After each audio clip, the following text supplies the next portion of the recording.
नमस्कार निविका जी, सबसे पहली बात तो मेरी ओर से हार्दिक संवेदनाएं जिन परिवारों के 3 युवा यूपीएससी के जो छात्र हैं जो आईएएस की तैयारी कर रहे थे, उनका जो असमय निधन हुआ, इस पर बहुत संवेदना है। दूसरी बात मैं ये कहना चाहता हूं कि आप कुछ भी कहिए, शैली ओबराय ने का वीडियो चलाइए या कुछ भी करिए, सच्चाई ये है कि मैं खुद 30 साल तक एक सरकारी अफसर ही था और सरकारी अफसर बहुत स्मार्ट होते हैं।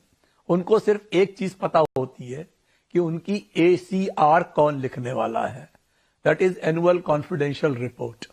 वो एनुअल कॉन्फिडेंशियल रिपोर्ट लिखने वाले के अलावा और चिड़िया अर्जुन की तरह जो आंख होती है चिड़िया की, वो सिर्फ उस पर नजर रखते हैं। उनको इस बात से कोई लेना देना नहीं है कि पॉलिटिकल मास्टर कौन है। वो देखते हैं कि ये हमारा भविष्य कौन देखेगा, हमारा काडर कौन देखेगा, हमारा आवास कौन देखेगा, हमारे बच्चों की सुविधा कौन देखेगा, सरकार, LG। इसके अलावा उनको किसी की परवाह नहीं होती। जिस तरह सरकार ने सुप्रीम कोर्ट के आदेश के बावजूद ऑर्डिनेंस ला करके दिल्ली सरकार की सारी शक्तियां छीन ली, और आपने खुद देखा सौरभ भारद्वाज ने फरवरी के महीने से सारी डिसिल्टिंग के बारे में अप्रैल में ऑर्डर देने के बावजूद भी जो IAS ऑफिसर हैं मीटिंग तक में नहीं आते हैं और काम करने से मना करते हैं, काम नहीं करते। उनका एक ही उद्देश्य है कि जो बीजेपी के लगाए हुए LG साहब हैं, किसी तरीके से आम आदमी पार्टी को बदनाम करना है।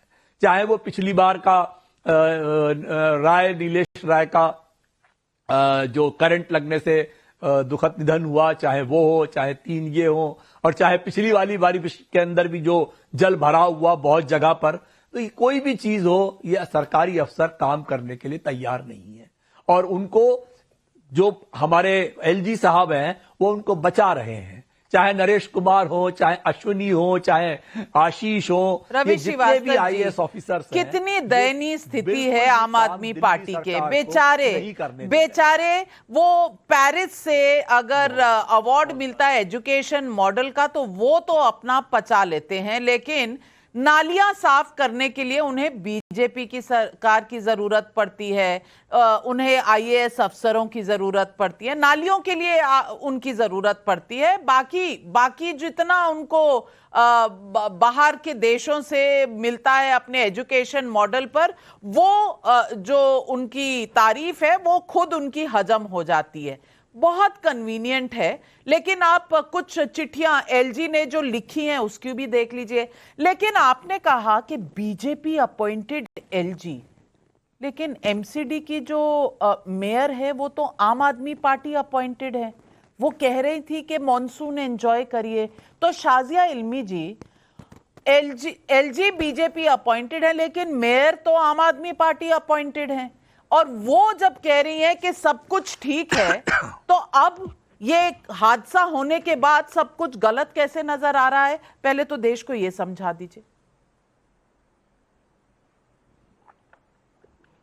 नाविका जी, कितना दुर्भाग्यपूर्ण है जिस इलाके में यह घटना हुई है, इतनी दुखद घटना। क्या बताएं इसके बारे में। अफसोस होता है सोचकर कि कितनी बुरी तरह से हमारे बच्चों की, किसी के भी बेटे बेटी हो सकते थे, वो भतीजे, घर के बच्चे, कोई भी हो सकते थे, हम सबके परिवारों से कितनी बुरी उनकी मौत हुई है और कितनी गैर जरूरी ये मौत थी।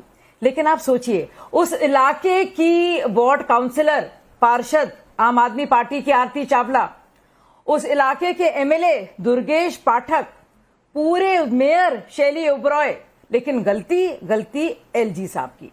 अब LG साहब की जो चिट्ठी जो लिखी गई थी 1 अप्रैल को, उसमें उन्होंने बाकायदा गोपाल राय मंत्री, कैलाश गहलोत मंत्री transport, Atishi Marlena water transport मंत्री, वाटर फाइनेंस मिनिस्टर, और सौरभ भारद्वाज को लिखा है कि a meeting has been convened, please आप आइए ताकि water supply, air quality, transport और हेल्थ सर्विसेज के आप जो हैं उसके संबंधित काम करें। लेकिन कहाँ आए ये लोग? नदारत। अब आपको बताते हैं और बातें।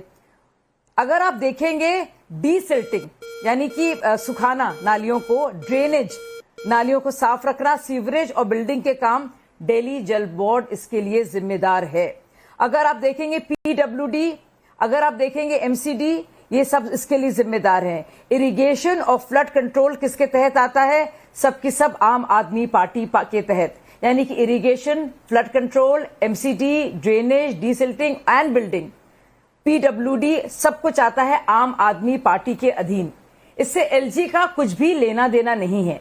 अपने को बार बार कहते हैं हम चुनी हुई सरकार हैं, चुनी हुई सरकार हैं, लेकिन सारा टाइम सिर्फ फर्जीवाड़ा, झूठ बोलना।